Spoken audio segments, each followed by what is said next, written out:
lo siguiente.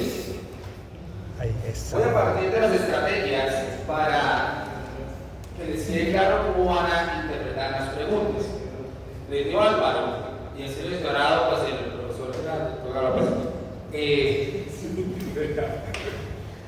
el examen se va pues a centrar en las enzimas, cómo es que se regulan, más no en que se aprendan las rutas paso a paso. Sin embargo, hay algunas enzimas que es indispensable que sepan de qué rutas son cuando las asocien con enfermedad, ¿sí? Más que el examen se vaya un poquito más hacia allá, porque pues por el profe que les ha dado como el examen. Te voy a partir de unas claridades para que sea un poquito más clase. Bueno, primero, como seres humanos solamente podemos estar en dos estados, o estamos postprandial o estamos en ayuno. Y a partir de ahí vamos pues, a tener unas moléculas que de entrada vamos a asociar para que sea más sencillo al ver las preguntas. Es decir,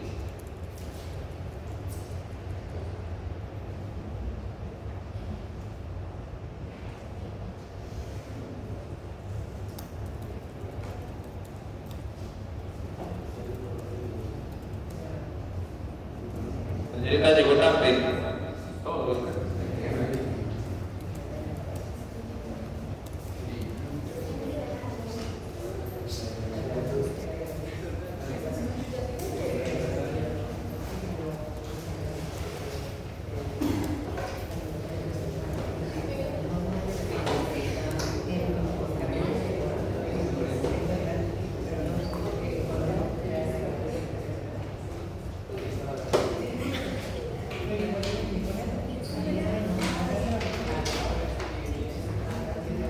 Listo, entonces, ¿qué me interesa que tengan en cuenta? Bueno, solamente como seres humanos podemos estar en dos estados, o estamos postprandiales, es decir, estamos consumiendo alimentos que tengan de una u otra forma, de una u otra forma una carga ahí calórica, o estamos en un ayuno. Hay un ayuno corto de 5 o 6 horas, otros ayunos, pero desde que estemos en ayuno vamos a tener estas tres hormonas principalmente, ¿listo? Unas más importantes que otras a la hora del examen.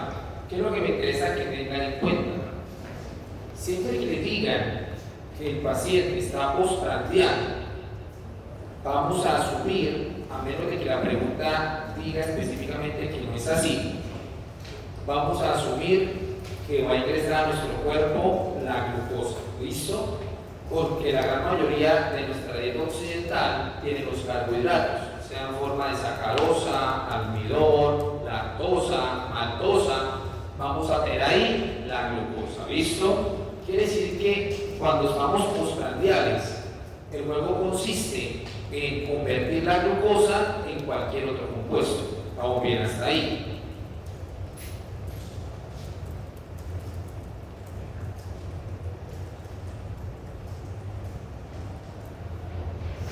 Eso quiere decir que cualquier ruta que vaya desde la glucosa a cualquier otro compuesto será postprandial y será activada por la insulina, como la glucólisis, como la glucogénesis. Como bien, poco a poco vamos ensamblando. ¿Listo?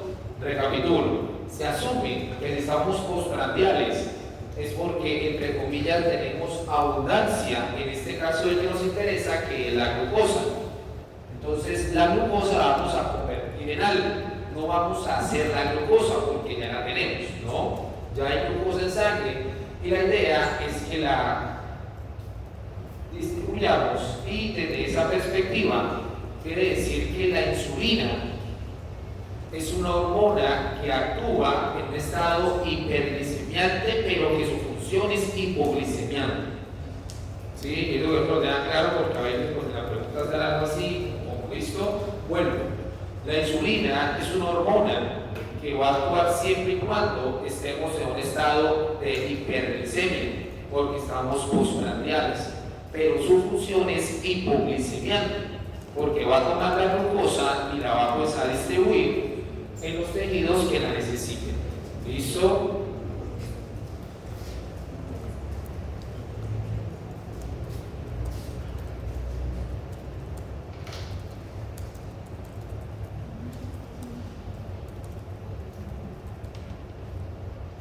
Ahora, si estamos en ayuno, es todo lo contrario.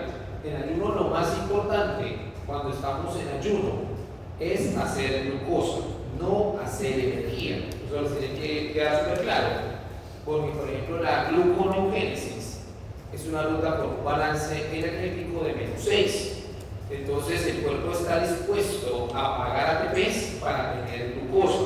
¿Por qué razón? Porque hay dos sitios en nuestro cuerpo donde nos van a pedir glucosa en cualquier momento de nuestra homeostasis. ¿Listo? Estemos durmiendo, estemos despiertos, estemos pues estresados, estemos comiendo, no estemos comiendo. Siempre tenemos que suministrarle glucosa sí o sí al cerebro y a los glóbulos rojos. Son los que no pueden esperar. ¿Listo? Los demás, de una u otra manera, nuestro cuerpo tiene la capacidad de que espere, pero esos dos no. Entonces es ahí donde ustedes vieron lo de los GLUT. Los GLUT son unas proteínas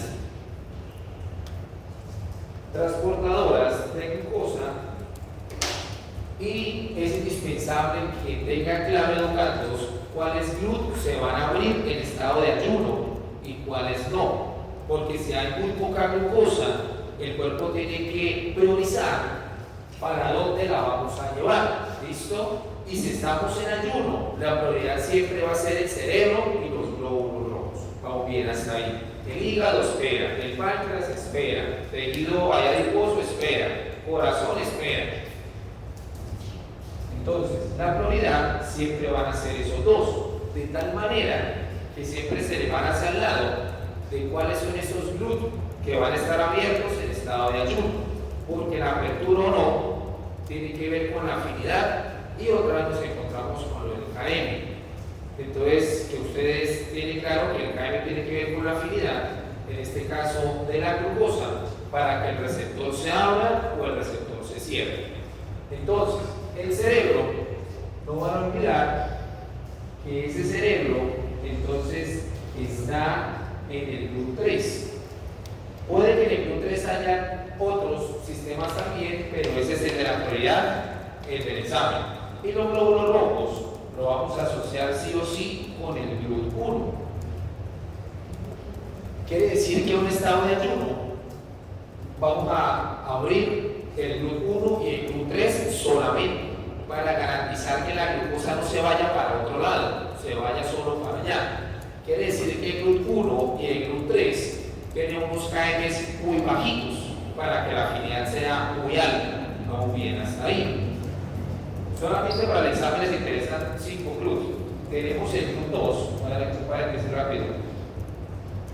Si les hablan del GLUT2, el GLUT2 es sobre todo para el hígado, es sobre todo para el intestino, es sobre todo para páncreas y para riñón. Y pese a que son órganos importantes para nuestro organismo, en un ayuno van a esperar. ¿Listo? En un ayuno no vamos a llevar glucosa hacia allá. Priorizamos cerebro y glóbulos rojos. Y el otro que nos interesa es el GLUT4. El GLUT4 tiene una situación especial y es que es estimulado por la insulina. Ya de entrada me están diciendo que ese es el del KM más alto. Si yo comparo este GLUT2 con el 4 tiene todavía el GLUT más alto, es decir, el GLUT4 solamente se abre si verdaderamente tenemos un montón de glucosa. ¿Listo? Si están dando glucosa pero no tanta, se abrirá este, pero este le cuesta más abrir porque el KM es mucho más alto. Entonces, este es para 3 sitios. Este es para músculo esquelético,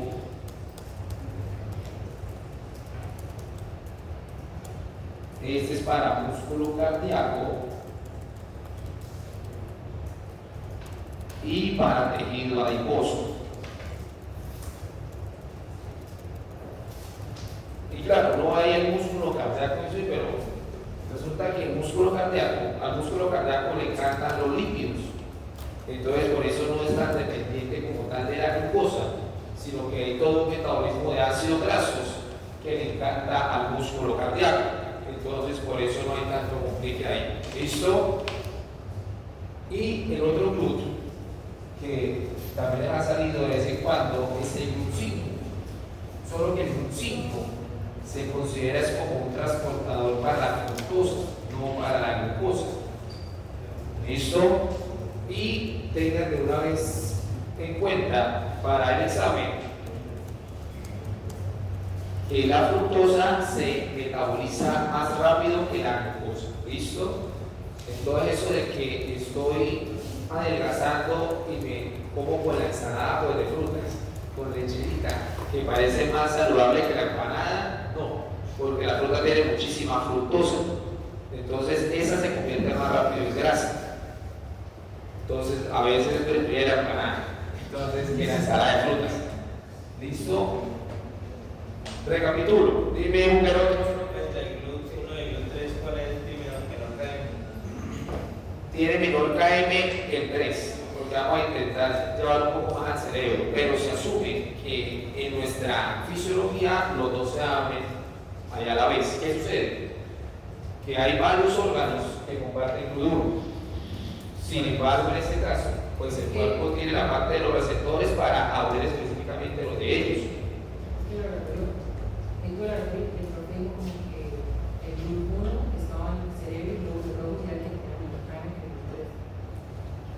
El glúteo no está en el cerebro también, sí. Pero está un poco más expreso. Pero vamos a verlo toda la vez, pero entonces, o sea, los dos los vamos a ver, ¿sí? En ayuno. Pero el glúteo está en los 8 sitios, ¿sí?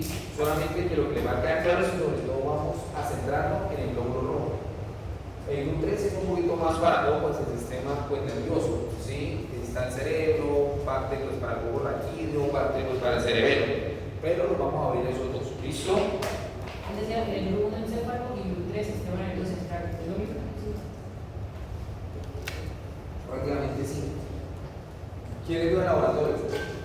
Álvaro. Era. Entonces, ahora, ¿qué vamos a tener? Si estamos en ayuno, el juego y la necesidad va a ir hacia formar glucosa, es decir, que cualquier ruta metabólica que acabe en la glucosa es de ayuno, que para este examen solo tienen dos, ¿sí? Que son cuál y cuál.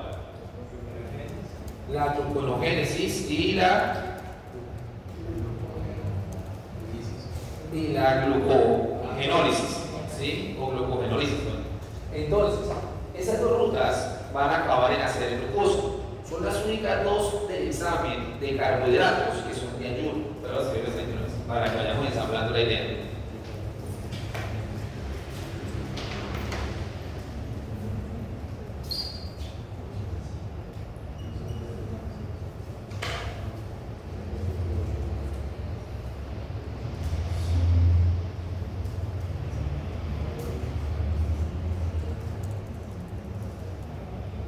Entonces, esas son las únicas dos rutas metabólicas de carbohidratos que vamos a tener en ayuno. ¿Listo? Vamos bien hasta ahí.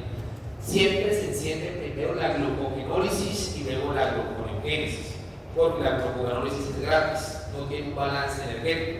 Entonces, primero le echamos mano al glucógeno, que es gratis, y luego sí pensamos en la gluconeogénesis que nos toca pagar. ¿Listo? Entonces, el orden de uso para nuestro organismo por una cuestión energética, siempre le entramos primero a la glucogenólisis, pero hay que hacer ahí una claridad desde la fisiología. No es que el organismo espere a que se nos acabe el glucógeno para encender la otra, no. A medida que se va acabando el glucógeno poco a poco se enciende la otra. Es decir, las dos van a caer encendidas en un momento a la vez. No se espera hasta que se me acabe el puncho y enciendo la otra, ¿sí? Una va cayendo y la otra se va desprendiendo, pero siempre primero glucogenólisis. Vamos bien hasta ahí. Ahora, el glucagón es donde se va a centrar todo, como si fuera un némesis de la insulina, ¿no? Pase lo que pase en el examen y en la pregunta, el cuerpo nuestro está diseñado para no secretar las dos a la vez, ¿listo? Porque hay veces que uno está como tan obsesionado con el examen y lee, y dice, pero ¿por qué no secretamos a la vez esta y esta? No, ¿sí? Estamos hechos para que estemos o postprandial o estemos en ayuno. Entonces el sistema funciona de esa manera, porque las dos incluso son ahí secretadas, ahí desde el páncreas, ¿sí? Y el páncreas desde esta parte pues nos va a secretar tres, ¿no? La insulina, glucagón y la somatostatina. Sin embargo, la somatostatina no aparece en este examen, ¿sí? No van a aplicar ahí. Entonces, insulina, beta-pancreáticas, glucagón, alfa-pancreáticas. Pero el páncreas está diseñado para no liberar las dos a la vez, ¿listo? O saca la una o saca la otra. Si estoy comiendo, secretamos insulina. Si estoy en ayuno, secretamos glucagón. Pero hay algo súper importante a la hora de ver las preguntas. El glucagón educandos es netamente hepático. Entonces, si el ayuno es en el músculo, en el riñón, en donde sea, no nos sirve el glucagón. Y eso siempre es una cosa que le sale sí o sí en las soluciones y los distractores. Sale que la glucogenólisis hay muscular, tal cosa, y entonces eso no va fácil, glucagón. No, ¿sí? Glucagón solo hígado. La hormona no tiene la capacidad de trabajar en otro órgano que no sea el hígado. Entonces, cuando no esté el hígado, le echamos la mano a la adrenalina, sí o sí. Adrenalina que ustedes tienen claro que es la misma epinefrina. Entonces, la adrenalina puede subir. Lo que pasa es que a veces uno tiene pues a la adrenalina, con las sensaciones y todo eso, y si quiere, hay un sentido, pero en un ayuno también nos va a colaborar, ¿sí? En los demás sitios del cuerpo. Incluso también nos ayuda en el hígado, también ella puede asumir el hígado, solo que si salen las dos en el hígado, tiene más fuerza el glucagón. ¿Listo? Por si acaso. Dime, Margaritas. Yo sabía que era algo así como tierno. Perdón. Dulce, perdón, sí, dulce. Bueno. El glucagón como tal solamente se va a activar en el hígado, pero los productos como tal sí se pueden ir a otros tejidos. Exacto, sí, bien, bien. El glucagón actúa a nivel del hígado, sin embargo, lo que produce el hígado, y eso es súper importante lo que está diciendo Dulce, el hígado es el órgano más importante en metabolismo, porque es el que le puede entregar a los demás, el músculo no. Eso necesito que los colegas de una vez puedan copiarlo, porque eso le viene saliendo, sea con Álvaro o con el micrófono. Pues voy a adelantar un poquito, pero es para ensamblarlo de Dulce, aunque creo que ustedes lo tienen claro. Ustedes se han dado cuenta que cuando las rutas inician con glucosa. Esa glucosa tiene una isomería especial que es cuál para que uno pueda ingresarla a las rutas metabólicas. Exacto, tiene que ser alfa D, ¿sí? Uno a veces ve la beta D, pero es porque la beta D es la más abundante en el cuerpo, pero cuando vamos a entrar al metabolismo, la isomería tiene que ser alfa D. ¿Listo? Bien hasta ahí. Bien. Entonces vamos a omitir eso. ¿Qué me interesa? Siempre van a ver ustedes que cuando el proceso empieza desde la glucosa, como pues la glucólisis, uno pasa de glucosa a glucosa 6-fosfato, ¿cierto?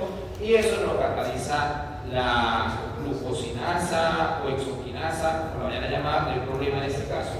Tened en cuenta que la exoquinasa es la misma glucosinasa 4, ¿sí? Pero bueno, te copian con eso. Glucosinasa hígado, exoquinasa músculo. ¿Qué me interesa? La pregunta es, ¿para qué le pongo ese fosfato? Para que se mantenga. Exacto, bien, McCormick, eso es súper importante. El fosfato se lo colocamos para que la glucosa no se vuelva a salir, ¿sí? Porque si no le colocamos el fosfato, se me puede volver a salir por el transportador junto con el sodio o el recoche y se vuelve y se sale. Entonces, no. El fosfato es para que no se vuelva a salir, porque si se saliera así, los iones me dañan el pH sanguíneo, me lo van a acidificar. Entonces es una cuestión de supervivencia. El cuerpo sabe que con fosfato no abandona la célula, vamos bien hasta ahí. Entonces para que yo pueda continuar el proceso. ¿Listo? Entonces, ¿qué sucede? Que si yo voy en reversita, si yo voy al contrario, significa que la enzima que actúe al revés es la que me permite que la glucosa se libere al torrente sanguíneo para que vaya a los tejidos, que sería la última enzima, por ejemplo, de la gluconeogénesis, ¿sí? O de la glucogenólisis, que sería ¿cuál? Exacto, muy bien, que sería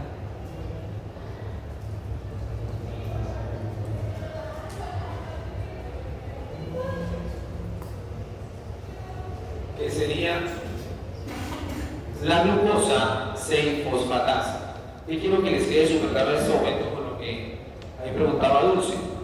¿El hígado la tiene? Sí, y eso hace que el hígado de una u otra manera pueda compartir con los demás. El músculo no. Entonces el músculo es el órgano egoísta. El cuerpo puede estar en un superayuno necesitando la glucosa en una hipoglicemia que ya nos esté costando un daño posiblemente pues en el encéfalo, y el músculo no le da glucosa a nadie, ¿sí? Porque el músculo carece evolutivamente de la enzima. Eso hace que todo lo que haga el músculo sea para él, ¿listo? Es decir, que cuando él hace la glucogenólisis, él llega hasta aquí, vamos bien hasta ahí. Es decir, que el músculo no le puede dar glucosa a nadie, ¿listo? Evolutivamente, posiblemente algunos falló, quizás mejor así, pero se han hecho estudios y sería mucho más fácil si el músculo pudiera tener la enzima. Se han intentado ahí colocar, pero hay los receptores que aún no reciben bien. Entonces, esta enzima la tiene sobre todo el hígado y también la tiene el riñón. El riñón me puede respaldar, pero cuando en el examen o pues en los libros o pues en la vida, el riñón me entra a colaborar con la glucosa de fosfatasa porque estamos para perro. O sea, porque el hígado no está logrando abastecer lo necesario. Es decir, es un ayuno muy extenso y el cuerpo se me está desregulando bastante y entonces le echamos mano al riñón. ¿Listo? Pero de resto no solemos usar el riñón para eso. Cuando lo usamos es que verdaderamente estamos muy desregulados. Pero lo que quiero que les quede claro es que el hígado va a estar ahí y pues el glucagón cataliza este paso también para que luego eso se vaya donde lo necesitemos. Que si es un ayuno, priorizamos acá. ¿Listo? Perfecto. ¿Cómo es el nombre del señor? Manuel. ¿Y uno cómo se da cuenta si se está usando el derivo del riñón? Por la pregunta. Pero no puedo. Bueno, porque si el organismo está usando mucho allá las proteínas, muy posiblemente voy a acabar usando el riñón. Es decir, porque cuando el cuerpo empieza pues, a romper las proteínas, también van a aparecer los cuerpos ahí cetónicos para respaldar que no use tanto pues, de las proteínas, porque como seres humanos no tenemos un almacén en las proteínas. Entonces eso quiere decir que los aminoácidos tienen pues, la situación pues, del NH3, ¿cierto? Que nos complica, y el riñón entonces empieza pues, a hacer ciclo pues, de la urea, toda esa parte, y el riñón empieza pues, a sentirse un poco más agotado, más sobrecargado, y el hecho de que se usen ahí las proteínas de una u otra forma ya me está indicando que el riñón va a tener que respaldar porque el cuerpo no es capaz pues, de abastecer, ¿sí? Eso da mucho, por ejemplo, en los que hacen huelga pues, de hambre, ¿sí? Y no se prepararon muy bien, al segundo día el riñón ya puede estar asumiendo funciones. Pero si uno hizo ya la psicología, va a hacer la huelga de hambre por mi facultad, puede por ahí sexto, séptimo día usar el riñón, porque el cuerpo lo está diseñando diferente, ¿sí? Con la alimentación, con la parte psicológica. Gracias. ¿Listo? Ahora. Profe, yo tengo una duda. Sí, no quiero. Sobre la adrenalina. ¿Sobre qué? La adrenalina. Vale, vale.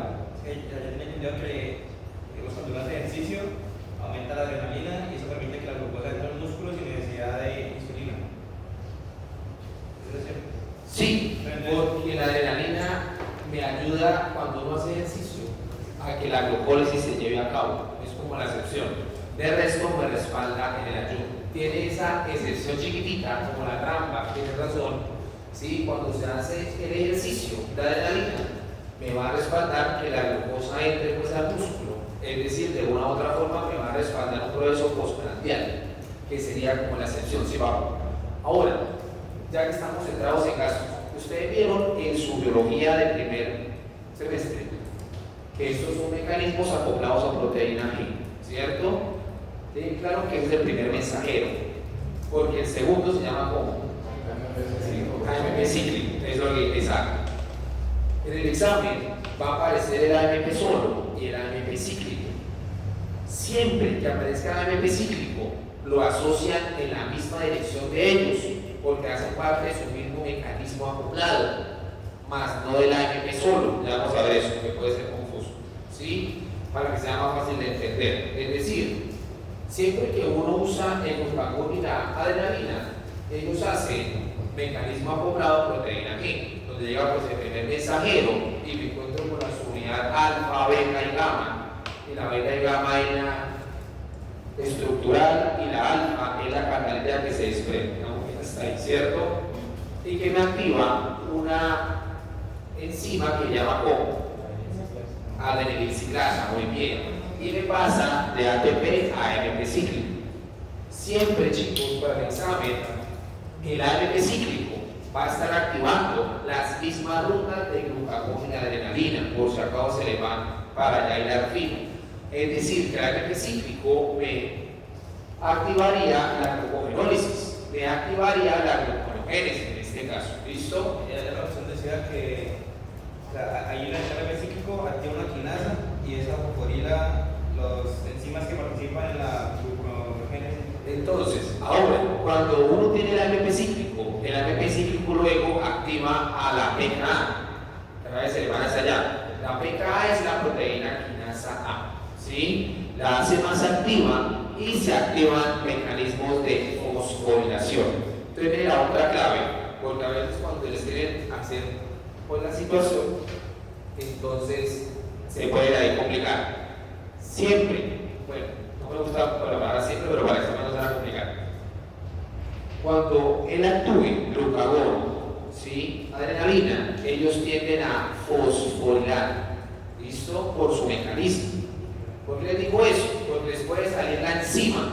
Por ejemplo, les sale la piruvato carboxilasa. Y ustedes, piruvato carboxilasa, gluconeogénesis. Quiere decir que esa enzima se me activará si la fosforilo. ¿Cómo sé eso? Porque la activa el glucagón. No se van a complicar ahí. Si ven el glucagón, fosforila, que tiene todo el sentido por el AMP cíclico. Si ven la insulina, desfosforila. No se van a complicar. Insulina, desfosforila el proceso. Glucagón, fosforila. Dime, ¿cómo es el nombre? Juan David, dime. No, la insulina no es acoplada a proteína G. La insulina es acoplada a unos mecanismos tirosina quinasa, ¿sí? Entonces el mecanismo no tiene que ver con el AMP cíclico, bien que lo plantees, no tiene que ver con la proteína G. Es tirosina quinasa, esa parte.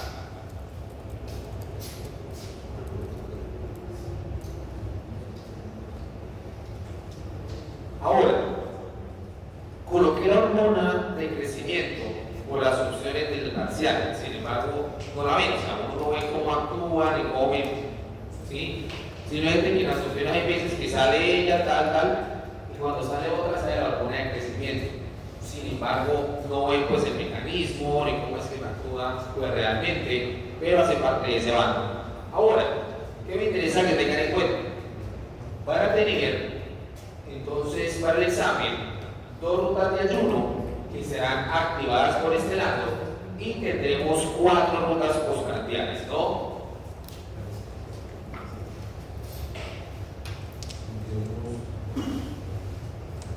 Tirosina y glucagón también irían en ayuno. ¿Cómo? Tirosina y ¿Tirosina? y con esa tiroxina Bueno, falta ya el cortisol, que ya de un ayuno extenso, pero pues no lo puso. Ahí falta cortisol. Y la tiroideata, él puede ir allá, sí. Solamente que, exacto. Hay un momento que está ahí. Sí, sí.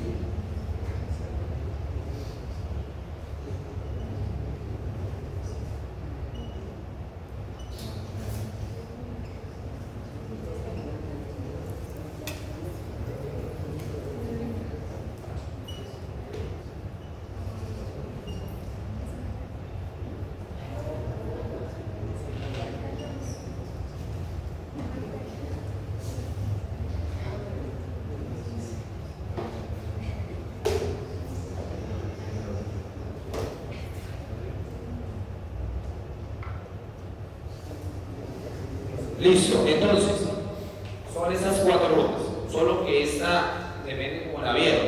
Y en el examen se puede llamar glucogénesis, glucogenogénesis o sintético, pero es lo mismo, ¿listo? Simplemente pues que depende como les digan. Está la glucólisis, está Krebs y está vía de las pentosas. Se asume que en el examen que acaban de tener, el que van a estallar alto, No sabe, lo que está negativo, es que tal que sí. entonces, ya les evaluaron cadena transportadora de electrones, ¿sí? Entonces se asume pues que cuando uno entra a Krebs, verdaderamente uno hace pues, el conteo de los ATPs asumiendo que estamos entrando a la cadena transportadora, que ya no la vieron, porque ya se las evaluaron. Entonces, ¿qué me interesa en este caso? Vamos a tener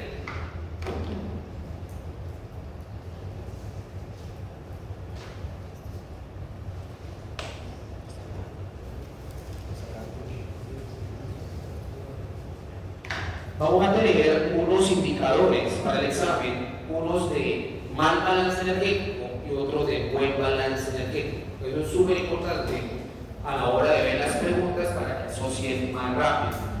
Cuando uno dice que es de mal balance energético, son ciertas moléculas que me están indicando que el cuerpo necesita energía. Entonces van a estar activando rutas que hagan energía, glucólisis y Krebs en este momento, por ejemplo. Mientras que las de buen balance energético me están diciendo que ya tenemos suficiente energía. Entonces van a bloquear las rutas que hagan ATP. En este caso, en este punto, glucólisis y Krebs. ¿Listo? Porque tengan en cuenta que como seres humanos no tenemos capacidad de almacenar energía.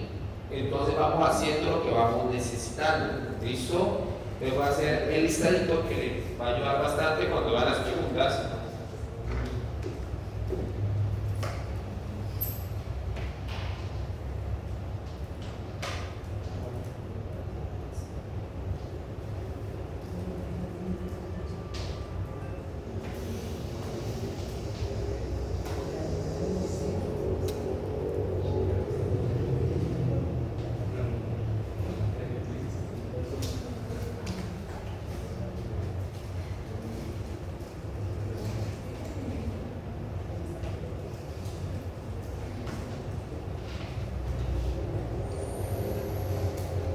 ¿Cuáles son las de buen balance energético? ¿Cuáles son las de buen balance energético? Pues van a ser estas, hay malas reducidas de estas por encima. Aquí, En las rutas, ¿Krebs no es de buen balance o no es una ruta mundial? no es la ruta, son las moléculas. La ruta es para redondear de peso, ¿sí? En caso de que el cuerpo necesite y de que estemos oxigénicos, podremos entrar a Krebs para que me dé energía. Más ellos son los que entran como tal en la regulación.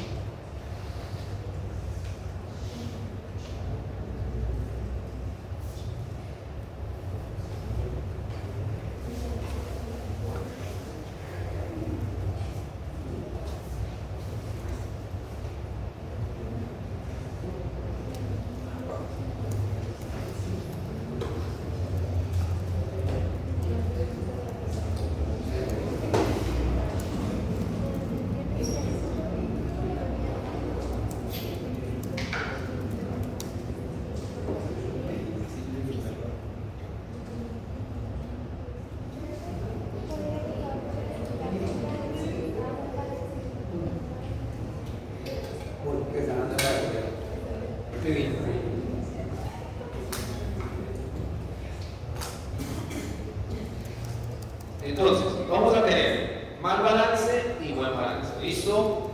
Las de mal balance son estructuras, son moléculas que me van a estar indicando que el cuerpo necesita producir energía. ¿Listo?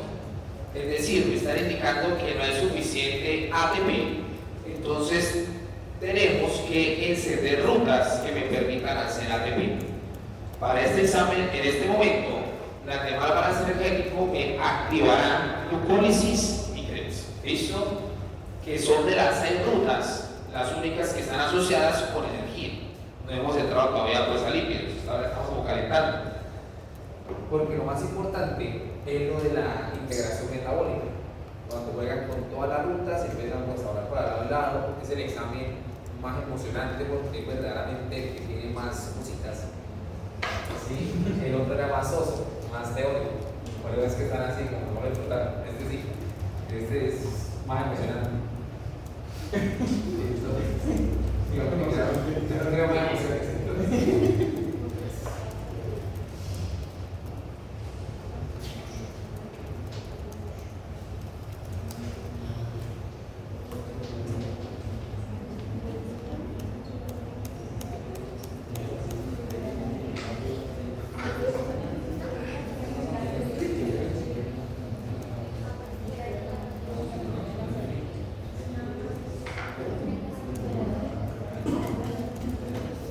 Entonces, ahora, la de buen balance energético me está indicando que ya tenemos lo necesario para que el cuerpo mantenga un equilibrio.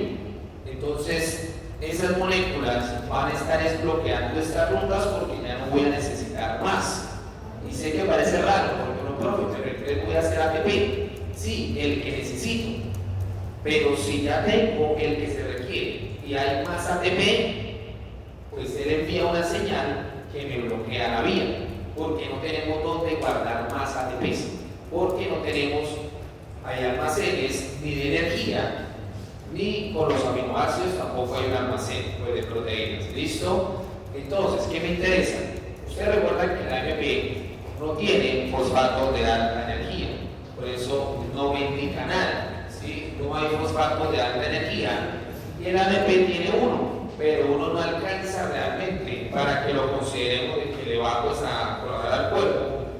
Si está el ADP, él me activa las rutas que hacen energía. Lo mismo pasa con sus compañeritos en las purinas, porque energéticamente los dos son iguales, ¿no? Es decir, un ATP tiene la misma energía que un GTP. Es una cuestión de que el ATP la entrega más fácilmente, la desprende más fácil, pero la energía es la misma. Sin embargo, solo para el examen tienen GTP en Krebs, ¿sí? Que es el que se hace, ese GTP que se hace. El resto, no hay otra ruta que tenga GTP. Ahora, el FAT, recuerden que si está sin la H, está oxidado. Y la molécula oxidada está indicando que no tengo energía. ¿Listo? Me está indicando que necesitamos hacer energía. Entonces, lo que es el FAT oxidado y el NAD oxidado son los más importantes para indicarme ese mal balance energético. Diferente a los que están acá reducidos. El 2 solo es para equilibrar la molécula. Siempre se lo vamos a cortar. Si 2 se me sale eso, pero no lo vamos a tranquilizar por eso. Entonces, y ellos van a tener una equivalencia en ATPs cuando van a hacer los cálculos y van a entender esa parte.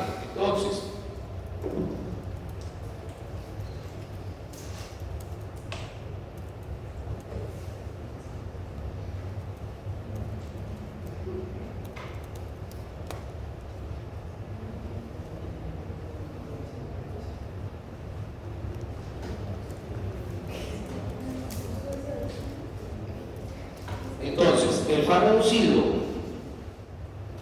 es equivalente aproximado a 2 ATPs. Digo aproximado porque realmente es 1,5, pero el profesor Álvaro, Gerardo y pues, el departamento lo usamos aproximado, que en bioquímica es lo más aceptado. Entonces, el FAT reducido, 2 ATPs. ¿Listo?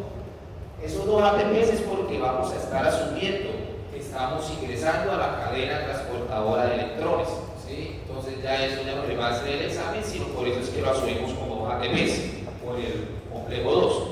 Él ha reducido 3 ATPs del complejo 1. Una acetil-CoA es equivalente a 12 ATPs, asumiendo que se hiciera como una vuelta de Krebs y se va a la acetil-CoA y me queda solo el oxaloacetate, que ya vamos a ver eso un momentito para que se vea más claro. Es equivalente a 12. Un GTP es lo mismo que un ATP, no hay pierde. Con el citrato pasa algo especial. El citrato no tiene una equivalencia como tal en ATPs, pero se asume que es una molécula de buen balance energético. Más uno no tiende a decir es que el citrato es un equivalente a 10 ATPs a 20, no. Pero el citrato siempre va a estar ahí como un indicador de buen balance energético. Y en el examen es el que más se te puede aparecer como un inhibidor de la glucólisis, porque a veces uno no lo tiene tan presente. Lo que es indispensable es que una vez tengan ahí que el citrato es el principal activador de la síntesis de ácidos grasos. Ahorita vamos a ver por dónde es que vamos a conectar, pero ténganlo una vez ahí. El citrato es el principal activador de la síntesis de ácidos grasos y también me ayuda a la síntesis del colesterol. ¿Listo? Entonces,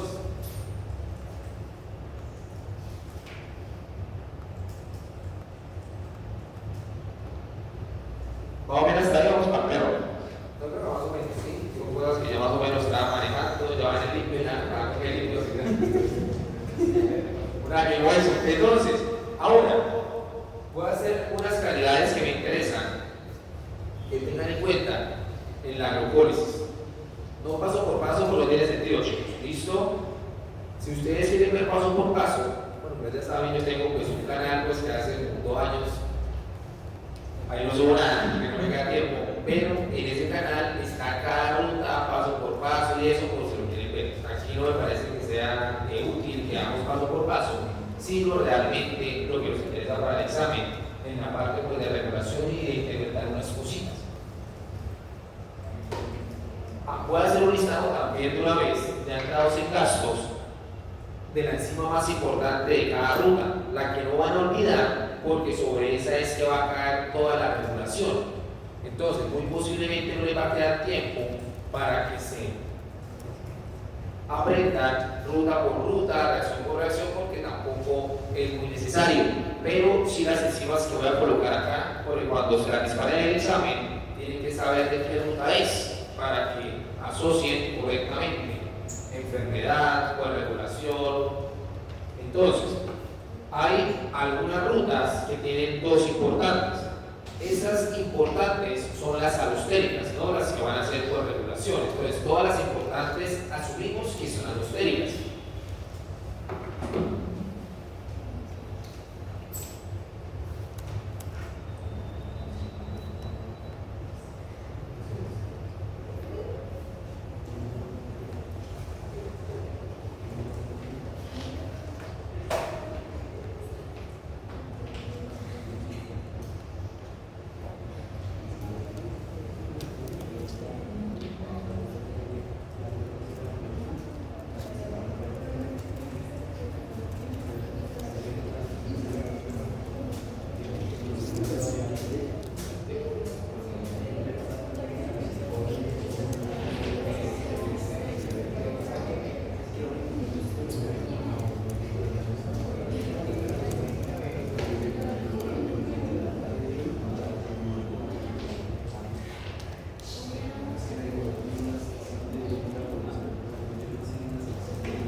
DH significa deshidrogenasa, ¿no? Por si acaso.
sí es importante, pero la que nos controla todo el proceso es ella, con la velocidad, ¿sí? O sea, la oxogenasa es importante, sí, la piruvato, la equinasa también son importantes, pero la que te controla todo es la NPK1, porque hay PFK2, que es donde te van a meter un poquito, ¿sí? O sea, son importantes, sí, pero en el top está la PFK1, pero de hecho no la tengo.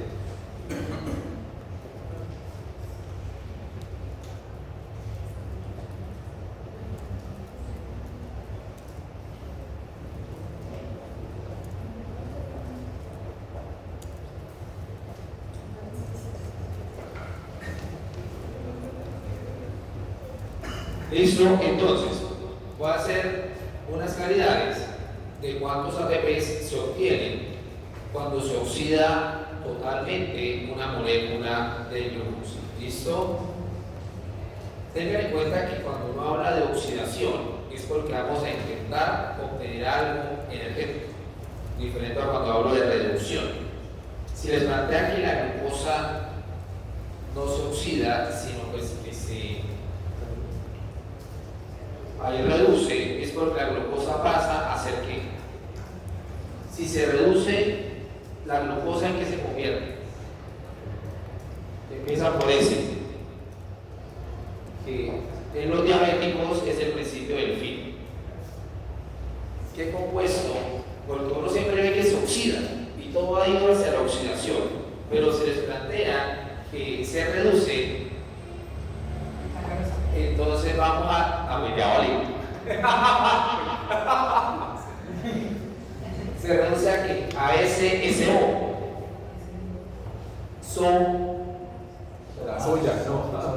Asorbitol.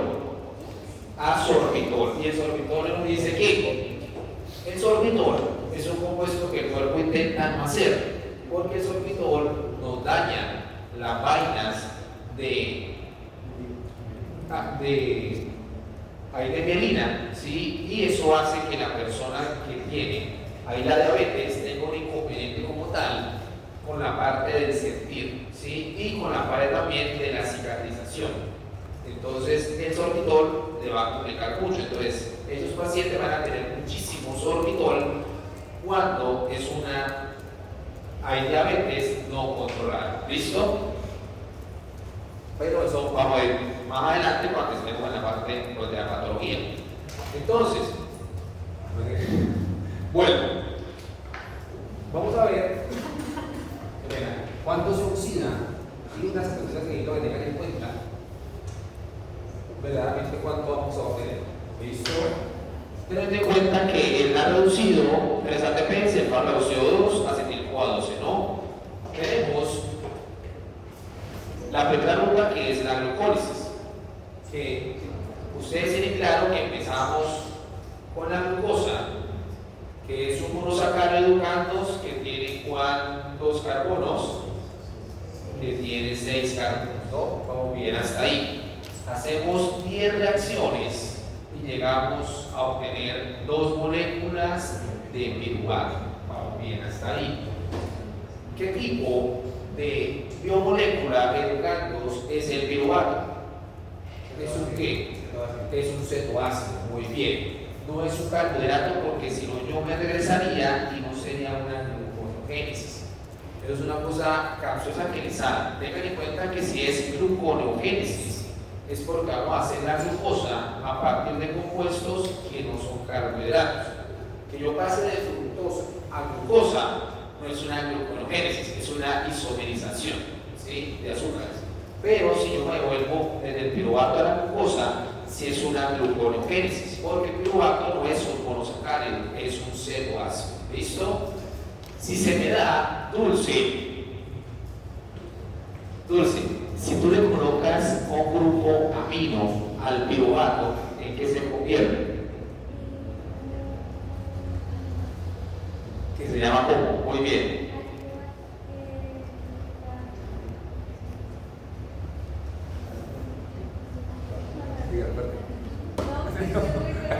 Entonces, sí, está mal, entonces se convierte a la alanina, ¿sí? Dado eso, de una se dan en cuenta lo siguiente: como es tan fácil, bueno, entre comillas fácil, ¿no? Como es tan fácil que le llegue el amino y se convierta en alanina, la alanina es el aminoácido más gluconeogénico del cuerpo humano, porque los otros aminoácidos tienen la capacidad de interconvertirse a ella. Y si yo digo alanina, la alanina hace una transaminación, genera piruvato y se vuelve. Entonces la alanina es el aminoácido más gluconeogénico del cuerpo humano, porque es el que más fácilmente se convierte en piruvato. Si yo tengo la alanina, yéndonos pues en reversita, pues llega entonces una enzima que se llama ¿cómo? Específicamente. Exacto, llega la GPT, ¿cierto? Que viene allá, exacto. Llega por ejemplo la GPT y entonces la alanina se convierte en piruvato y el piruvato yo me puedo devolver. ¿Listo? Vamos bien hasta ahí. Que ustedes vieron entonces un ciclo, o se lo darán tal vez más adelante cuando estén integrando, que se llama ciclo de la glucosa alanina. ¿Ya vieron el ciclo de la glucosa alanina? Se llama clase de más, ¿verdad? Sé que es metabolismo propio, pero no. Entonces, hay un ciclo cuando se integra todo que se llama ciclo de la glucosa alanina, que toma como 3 ciclos a la vez. Entonces, vamos bien hasta acá. Vamos de glucosa a piruvato. Si yo llego a piruvato, ¿cuántos ATPs netos hemos formado? 2. Vamos bien hasta ahí, ¿no? Invertimos 2 y se hacen 4, pero ATP netos 2. ¿Listo? Eso es por la formación del piruvato, por el NADH. Bueno, buen punto. El NADH aún no lo hemos tenido en cuenta. ¿Por qué razón? Porque la glucólisis de eucariotos se hace en qué lugar ahí de la célula vamos a hacer ese proceso. En el citosol. ¿Cerca de quién? ¿Empieza a decir todo mujer? El retículo endotelial. Ah, sí. Al retículo endotelial, sí. Pero que es lo que quiero que les quede claro. No vamos pues a ensamblar que se hace en el citoplasma, porque el citoplasma es una palabra que estamos intentando extinguir, ¿sí? Porque el citoplasma es el líquido intracelular y los organelos. Entonces, si piensan a mí, citoplasma puede ser cualquier lugar: el lisosoma, el Golgi, mitocondria, el citosol. El citosol es el líquido intracelular, ¿cierto? Entonces, la glucólisis se hace en el líquido intracelular que se llama citosol, ¿sí? Entonces, ¿qué usted dirá? Bueno, profe, pero eso igual también es pues el citoplasma. Sí, porque es que el citoplasma es el citosol más los organelos, pero es muy general. ¿Listo, chicos? Entonces, bueno, vamos a hacer 2 ATPs, ¿listo? De forma neta. Ahora, cuando yo tengo ese piruvato,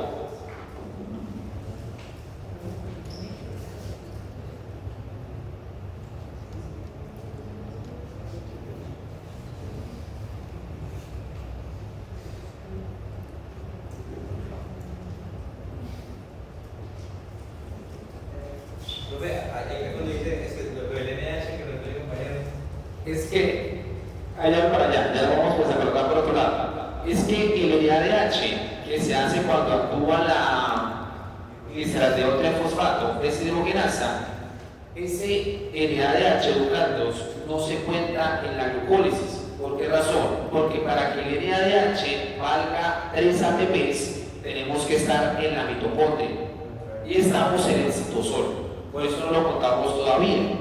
Lo vamos a ingresar ahorita con las lanzaderas. Para eso son las lanzaderas, para esos NADH. ¿Listo?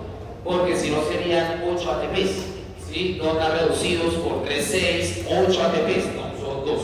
Porque estamos en el citosol, ¿sí? Bueno, por la que ahorita vamos a llevarlos para que ingresen. Eso es para el piruvato. En los 2 ATPs que se producen, ¿de dónde son? Son de la última cuando actúa la piruvato quinasa y hace 2 ATPs. Porque antes actuó la biofosfoglicerano, ¿cierto? Quinasa.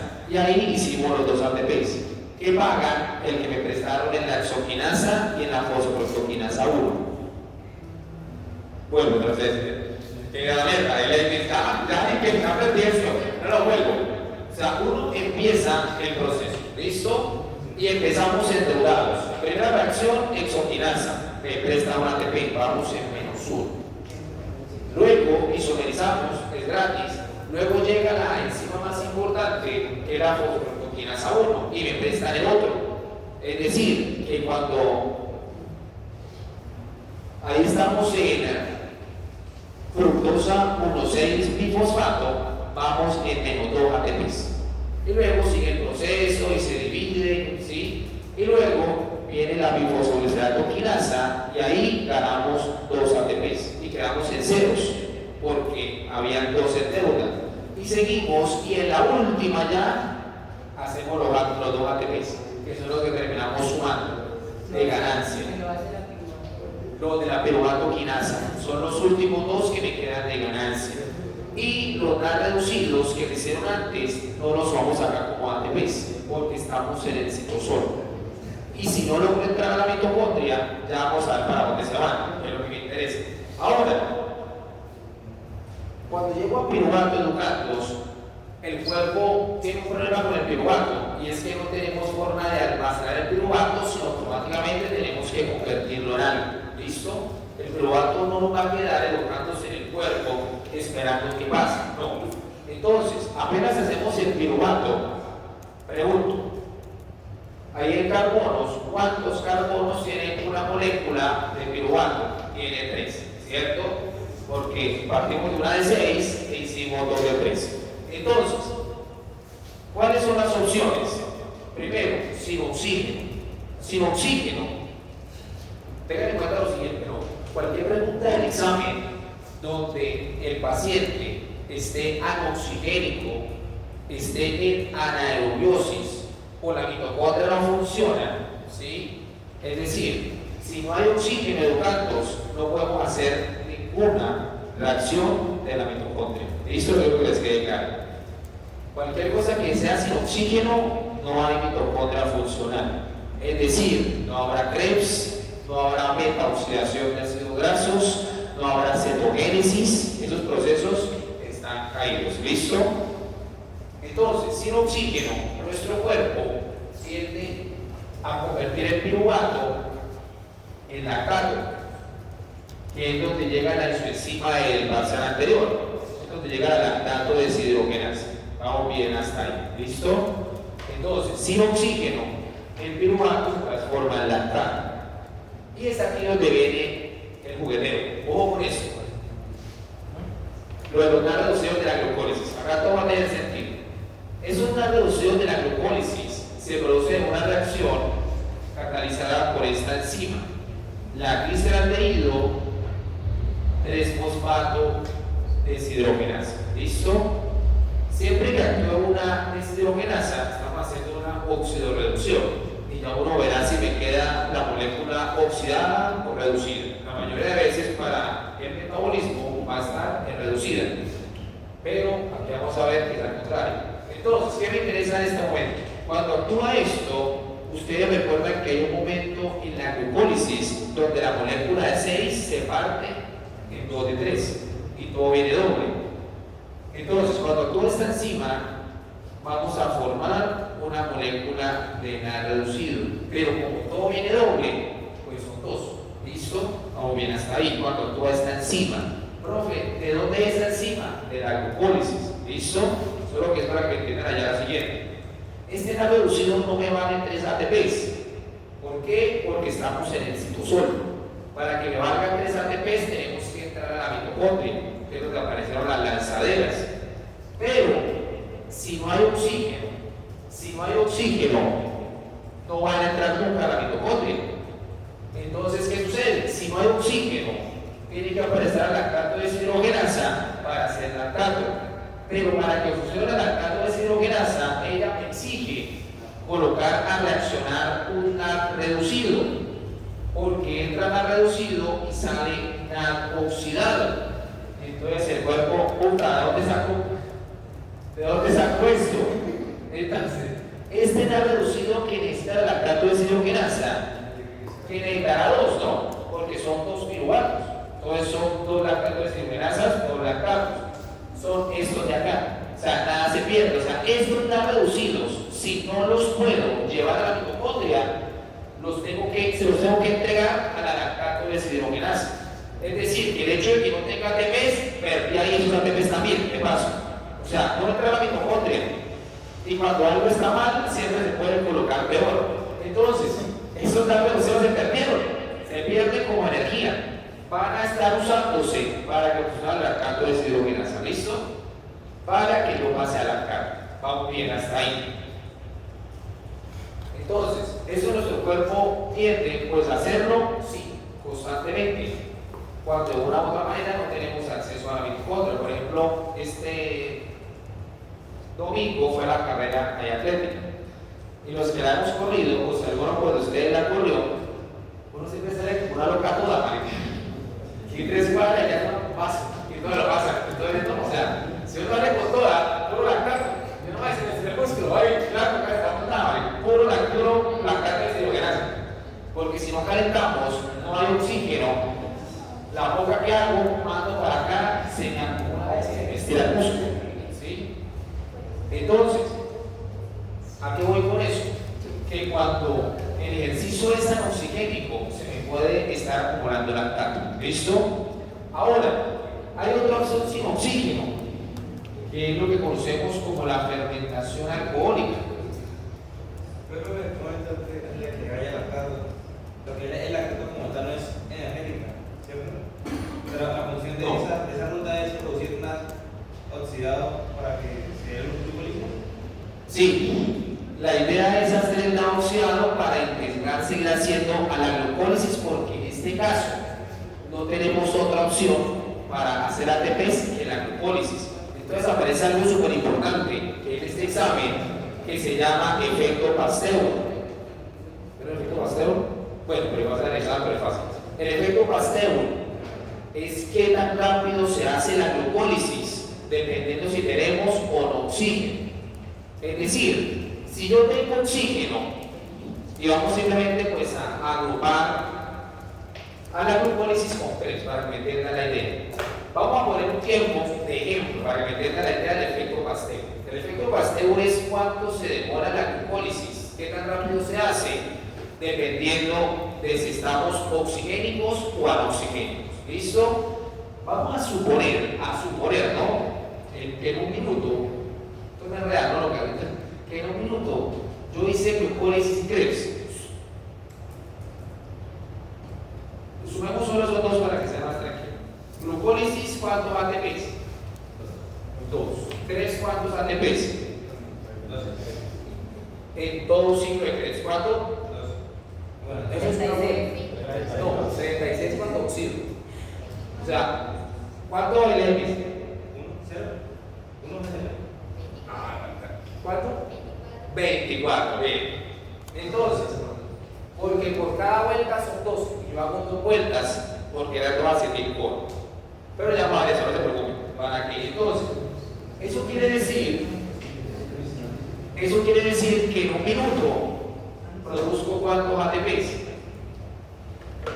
26, ¿cierto? 24 más 2 cae siempre. Entonces, 26 ATPs en un minuto. ¿Listo? Identificar con ese aumento. Ahora, si yo no logro entrar a la mitocondria, no hay Krebs. Entonces, ¿cuántas glucólisis tengo que hacer en el mismo minuto para suplir? 3. Ya metiendo el efecto Pasteur. Entonces, la pregunta es: ¿la glucólisis se hace más rápido con oxígeno o sin oxígeno? Sin oxígeno, porque depende de eso, es efecto Pasteur. ¿Sí? ¿Qué tan rápido se hacen los procesos energéticos en este caso? ¿Con oxígeno o sin oxígeno? Si no hay oxígeno, la velocidad de la glucólisis se me incrementa mucho. Es decir, tengo que activar muchísimo a la fosfofructoquinasa 1, que es la que me controla la velocidad de la glucólisis. Porque si no hay oxígeno, no entra Krebs, pero igual tengo que hacer ATPs. Entonces termino dependiendo totalmente de la glucólisis. Y al depender totalmente de la glucólisis, una y otra vez se va a incrementar bastante el lactato. Pero en nosotros que somos oxigénicos, ¿sí? Pero profe, pregunta. Entonces, ¿qué sucede con el tema del metabolismo a nivel de cantidad de eritrocitos? Ya que como que cada uno La sufre. Entonces, el eritrocito sufre mucho más, porque no tiene pues mitocondrias, ¿sí? Entonces el eritrocito tiene que sacar todo a punto pues, de glucólisis.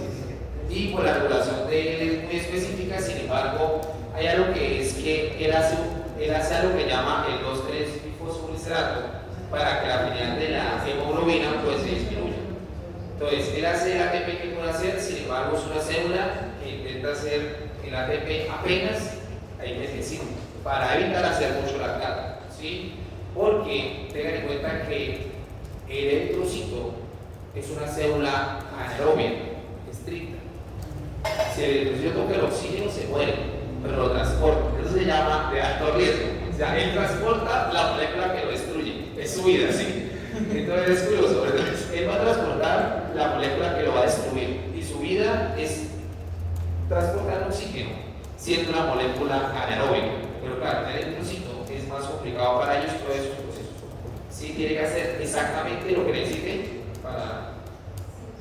Hay que se deforme eso para que pase, pero exactamente, porque se hace, hay demasiado, se produce mucho de este y la célula pues se me rompe también. Entonces, bueno, ahora, sin oxígeno, les estaba hablando de la fermentación, y en esta fermentación alcohólica está la capacidad metabólica en otros organismos de pasar de piruvato a etanol. Nosotros no desarrollamos la enzima correctamente si no fuésemos todos potencialmente una cerveza, ¿sí? O sea, uno fermentaría y hay una enzima que cuando se daña la persona se convierte un poco como cerveza, o sea, la persona pues se emborracha cuando se le acumula mucho piruvato, ¿sí? No es culpa de la persona, se le está acumulando. Entonces, pero normalmente esto no lo hacemos nosotros, ¿sí? Que es pues la base de la cerveza que ustedes tienen claro que se saca a partir de quién, de una bacteria o de un hongo. Una cerveza que ustedes ahí consumen, que todos consumimos alguna vez, ¿sale de dónde? Sale de una levadura, es decir, de un hongo, no de una bacteria, ¿sí? Que se llama ¿cómo? ¿Cómo se llama la levadura de la que sale la cerveza? Bueno, se llama Saccharomyces cerevisiae. Sin embargo, hay una bacteria que hace más etanol y están evaluando porque podría subir más el porcentaje, que se llama Pseudomonas mobilis, y hace como el triple. O sea, sería la posibilidad de hacer una cerveza con más o menos 15% de alcohol y la están evaluando para ver.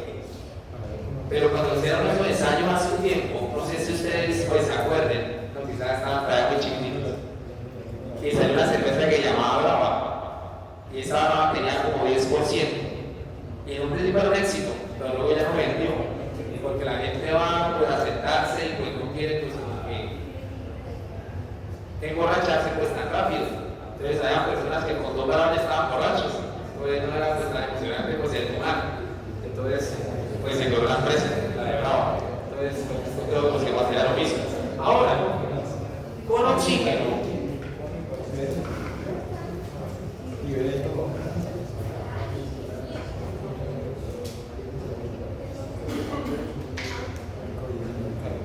con oxígeno, entonces vamos a intentar entrar a Krebs. ¿Listo? ¿Lo está claro?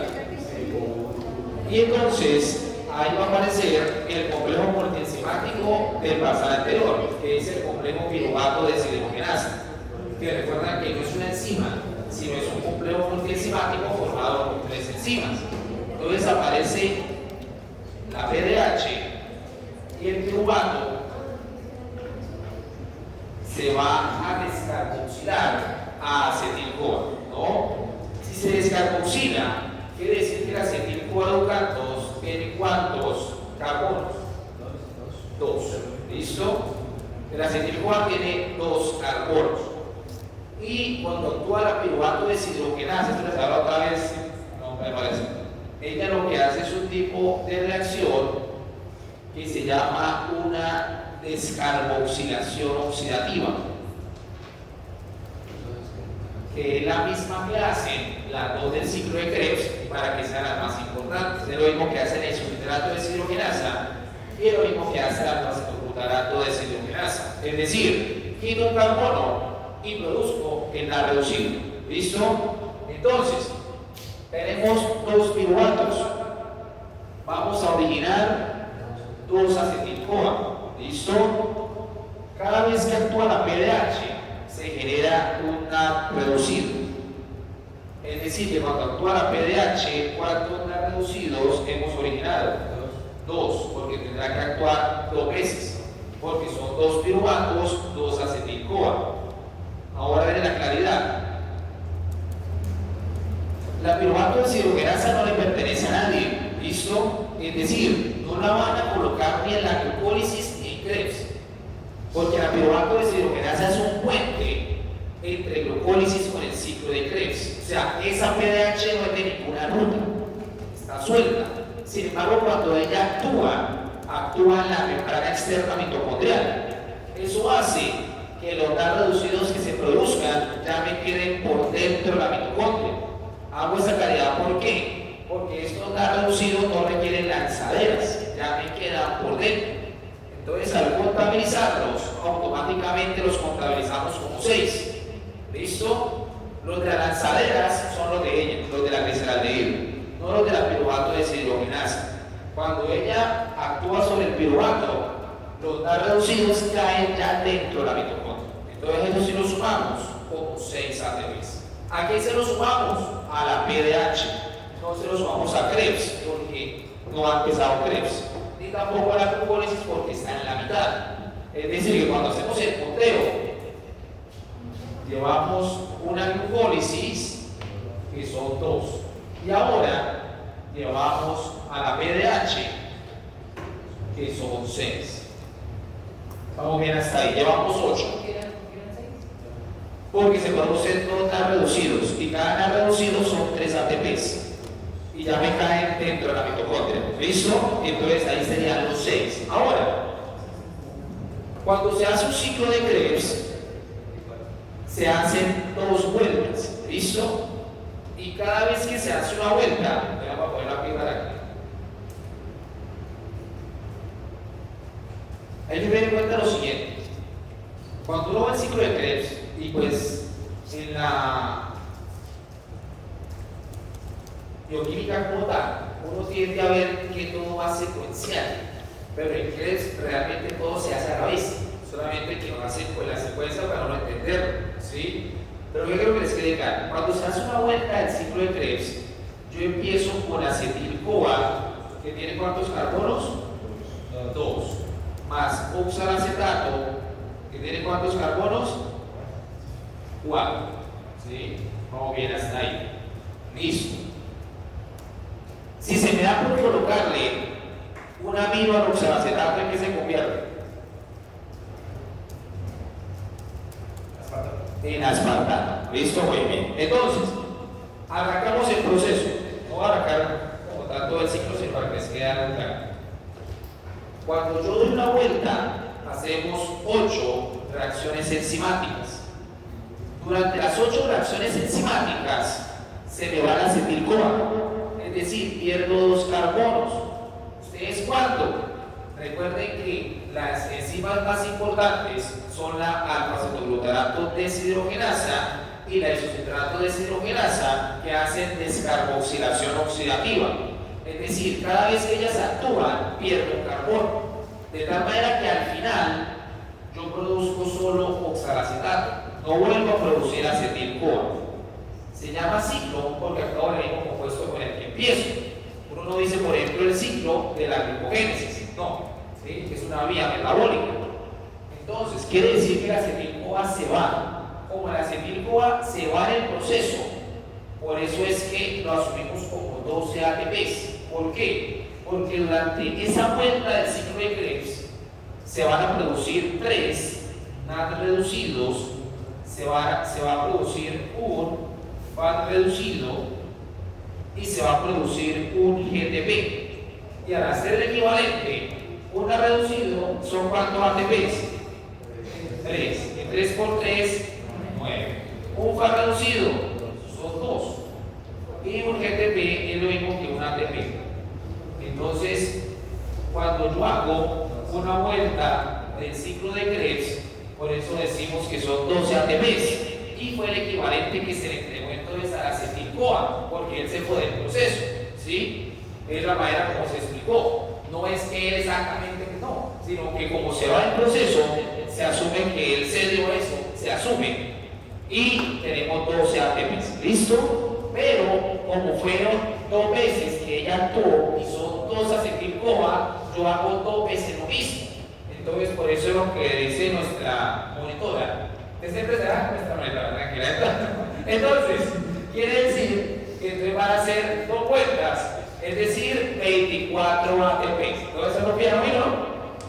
¿O sí, no? Ahora veo. ¿Sofía no está cierto? Entonces, ¿cómo? Ahora para mí, entonces, a ver, nuestra monitora. Entonces, ¿qué vamos a tener? 12 ATPs y como son 2 vueltas, son 24 en el ciclo de Krebs. ¿Listo? Ah, bueno, vaya. Entonces, llevamos 32.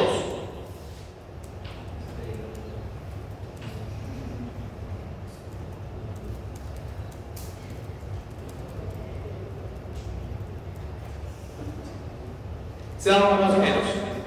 Ahora, falta ir a las lanzaderas, porque tenemos todavía 2 más reducidos por guardar.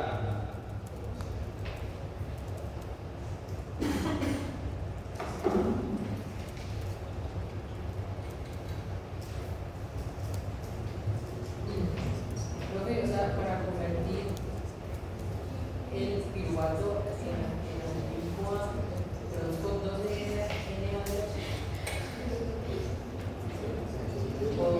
No, 1. Pero como se usa 2 veces, son 2 más reducidos.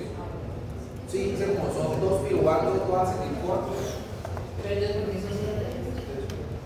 Por ejemplo, Porque eso sí, o sea, sí dice que es un NaDH. sí. ¿Y por qué entonces? Ah, sí, porque no es piruvato. Porque son 2 piruvatos, exacto. Uno siempre usa los 2. ¿Sí? Lo que es la piruvato de hidrogenasa es lo mismo que la fosfatidilata de hidrogenasa y cetoacetato de hidrogenasa. Lo mismo.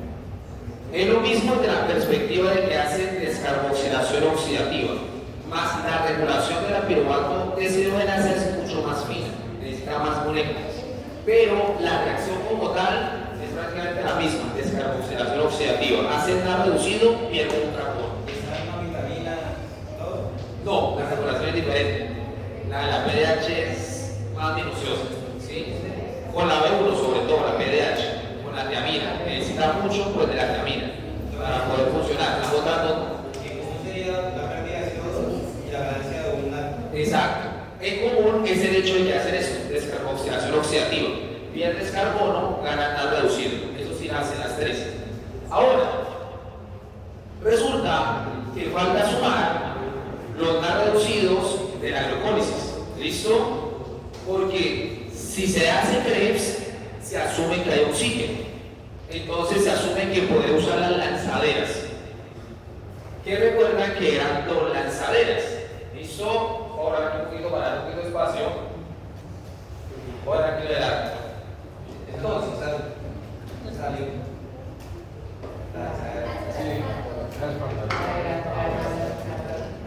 tenemos 2 lanzaderas, ¿no?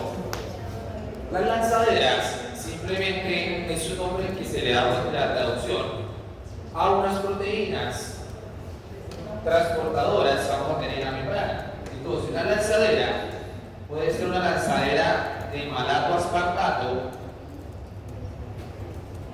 o puede ser la lanzadera de glicerol fosfato. ¿Listo? Vamos bien hasta ahí. Entonces, las 2 lanzaderas funcionan diferente desde el ATP que me va a dar. Tenemos que educarnos cuántos más reducidos para que entren por las lanzaderas. 2. ¿Listo? que son los dos reducidos de la glicerato de fosfato de deshidrogenasa. ¿Listo? Todos los de la PDH, los de la PDH ya estaban dentro. Entonces, tenemos dos reducidos para ingresar. ¿Cuál es la clave aquí, Carlos? Yo puedo usar la una o la otra. ¿De qué depende? De la disponibilidad de sustrato que tengo. El cuerpo que tiene más, glicerol, es un alcohol con 3 OH, más económico. Sin embargo, pues me da más ATP el malato. ¿Me explico? Si el NAR reducido usa la lanzadera de malato, ¿sí? El NAR reducido no sufre ningún tipo de modificación estructural ni energética. Es decir, vale lo que sabemos que vale un NAR reducido, que son ¿cuántos ATPs? A 3. 3, ¿sí? Un NAR reducido. Entonces, quiere decir que si los dos NAR reducidos usan esta lanzadera, ¿cuántos ATPs se forman? 6. Y esos 6 ATPs se los sumamos a los 32. Quiere decir que si yo uso la lanzadera de malato aspartato, lo máximo que se puede obtener cuando se hace la oxidación total de una molécula de glucosa son 38 ATPs. ¿Listo? Eso es lo máximo. O sea, no hay forma de que yo le saque más ATPs a la glucosa. ¿Listo? Cuando se oxida. Pero, si tomo la otra lanzadera, porque no tengo suficiente malato o suficiente aspartato y me tocó tomar la otra, porque tengan en cuenta que depende de la disponibilidad de sustratos. ¿Listo? Entonces, si me tocó tomar la otra, es lo que vuelvo a intentar no hacer, porque perdemos ATPs. Entonces, si yo tomo la otra, el NAR reducido sí va a sufrir una modificación conformacional y me va a quedar valiendo lo mismo que un FAD reducido. Es decir, es como si yo pagara un peaje, pero tremendo peaje, no porque me quitó la tercera parte. Entonces, ya no es 3 ATP, sino 2. Entonces, si yo uso la lanzadera de glicerol, el NAR reducido me vale 2 ATPs, porque se hace un cambio conformacional adentro que no me permite sacar el otro ATP. Entonces, quiere decir que si son 2 NAR reducidos, ¿cuántos ATPs voy a formar allá? 4. Y entonces, si yo uso la lanzadera de glicerol de fosfato de glucanos, lo máximo que puedo obtener cuando oxido una molécula de glucosa será 36. Es lo máximo. ¿Listo? Entonces, lo máximo va a estar de la mano, educandos, de por cuál lanzadera ingresó. Va a depender de eso. Entonces, por ejemplo, en el examen les tendrían que especificar si se les va por ahí qué lanzadera estamos utilizando, ¿no? Teniendo en cuenta que depende sí o sí de la disponibilidad del sustrato. ¿Listo? Si usamos la de malato, 38. Si usamos la de glicerol, 3-fosfato, serán 36 ATPs. La más común dijimos que era la de glicerol. Es la de malato. La que el cuerpo quiere utilizar siempre la del malato. Sin embargo, en nuestro organismo, como sustrato, tenemos más glicerol. Pero el cuerpo intenta usar sí o sí la de malato. Lo que pasa es que las aspartato con aminoácido no es tan económico para nosotros, ¿sí? Pero entonces el cuerpo hace la fuerza siempre a sacar el 38. Pero si hay algún inconveniente, glicerol tenemos por montones en el cuerpo. Sí, es un alcohol, 3 OH, más fácil de obtener. Pero el cuerpo intenta ir al malato. ¿Por qué? Porque el glicerol, el cuerpo intenta usarlo más que todo para que se unan con 3 ácidos grasos y formen un TAG y se almacene, más que para que haga parte pues, de la proteína como la lanzadera. Ahora, alcanzamos a dar una cosa rápida que me interesa aquí, ya que están ahí tomando el ritmo, pero se dan cuenta que este examen es más emocionante, más entretenido. No la enzima, un fertilizador biológico, isoenzima. Aquella enzima, no, sin alma. Este sí tiene alma, porque cuando lo traguen, bendito. Entonces, ahora, hay algo que es la fosforotoquinasa 2. Lo que ahora enseñar esa parte de la 2.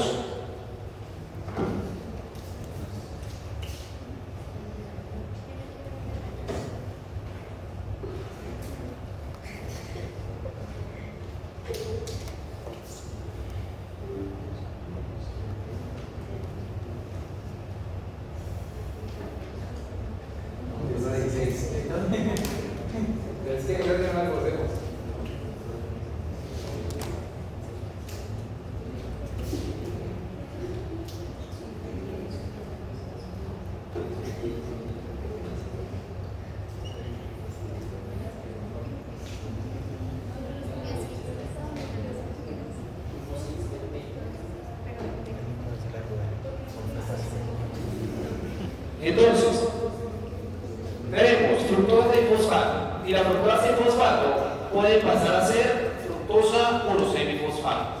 Y si pasa eso, nosotros estaremos asumiendo que estamos intentando hacer la glucólisis, ¿cierto? Por fructoquinasa 1. Si voy en reversita, es porque muy posiblemente estoy intentando hacer una gluconeogénesis. ¿Listo? Estoy devolviendo desde el piruvato. Y actúa entonces, en este paso, la fructosa 1,6-bifosfatasa, que es una de las dos enzimas más importantes de la gluconeogénesis, junto con la piruvato carboxilasa. ¿Qué me interesa que tengan en cuenta? Quiere decir que la fosfoglucoquinasa 1 la activa el glucagón o la insulina. La insulina.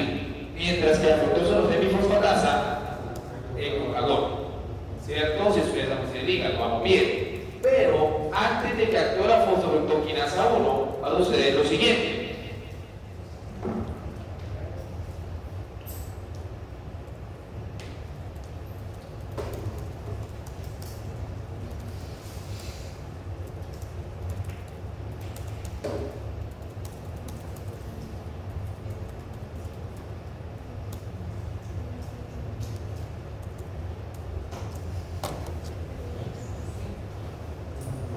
Entonces, antes de que actúe la fosfoglucoquinasa 1, actúa una fosfoglucoquinasa 2. Claridades. La fosfoglucoquinasa 2 no hace parte de la glucólisis, hace parte de los procesos regulatorios, por eso no aparece en la ruta y no va a aparecer. ¿Listo? Es la regulación especial para hacer énfasis en esta molécula. Entonces, antes de que actúe la fosfoglucoquinasa 1, actúa la fosfoglucoquinasa 2. Cuando actúa la fosfoglucoquinasa 2, voy a formar fructosa 2,6-bifosfato. Fructosa 2,6-bifosfato que tampoco hace parte de la glucólisis, pero es el principal activador heterotrópico. Es el principal modulador positivo heterotrópico de la fosfoglucoquinasa 1. Es decir, el principal activador de la fosfoglucoquinasa 1 es la fructosa 2,6-bifosfato.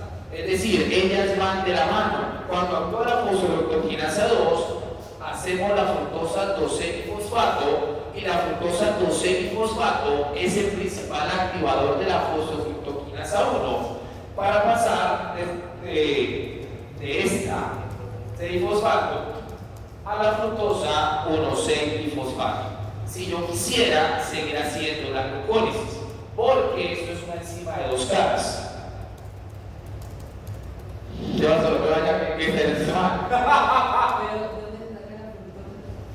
dónde se saca la fructosa? O sea, la fructosa de fosfato es la misma que es la fructosa 2,5. Pues otra fructosa, porque sé que es heteroclórica, o la heteroclórica.